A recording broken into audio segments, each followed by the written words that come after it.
well. They've got 3 changes from the heats. And then watch for maybe Japan. I think Australia certainly not the force they have been in the past, though.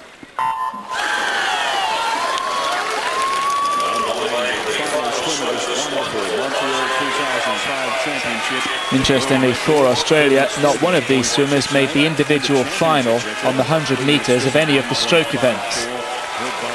It's a measure of how far this Australian team has sort of fallen away. Yeah, 2001, 3:37.98 saw them to victory.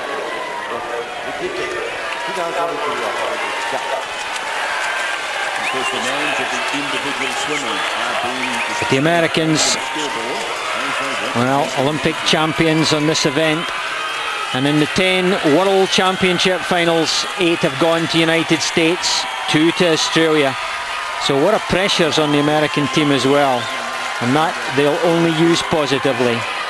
54.26. It's a little bit slow. 100 backstroke.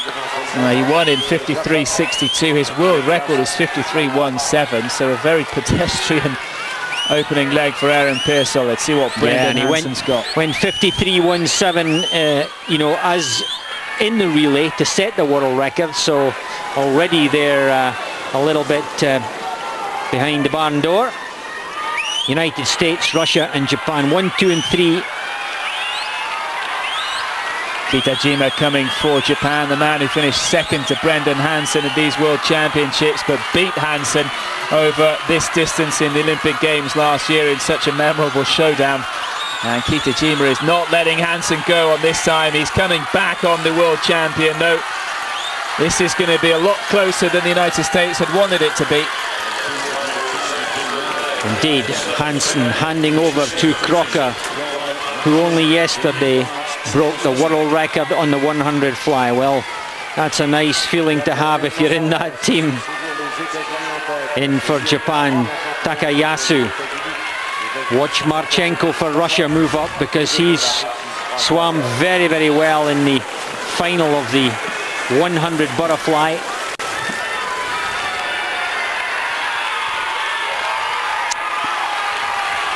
Now, you said it. I mean, if you've got Croc on the team and you're handing over to the likes of him, you just know he's going to do a job. Totally fired up for this 100 fly, Ian Crocker.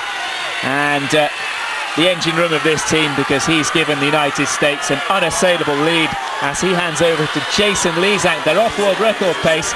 The battle behind the United States between Japan and Russia, and everything to play for as Hosokawa goes in for Japan and Andrei Kapilov for the Russians.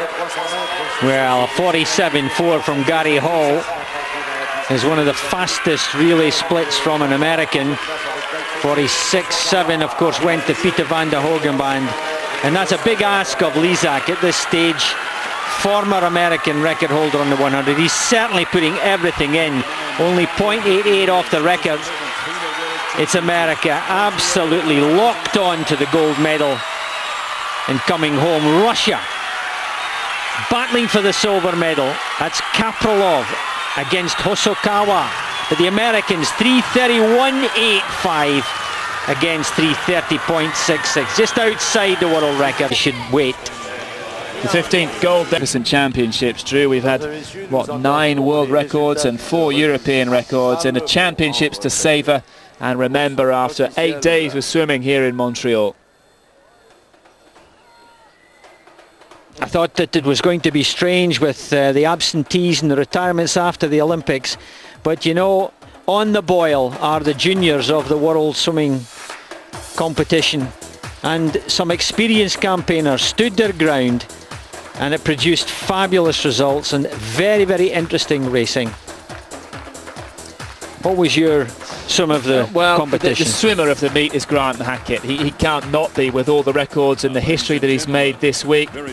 Race of the championships, maybe the 200 fly, where the questions were asked of Atilia Jedrzak, and Jessica Schipper did so well, pushing herself to a world record and dragging a new world record out from Jedrzak. That was a magnificent race. Absolutely astounding.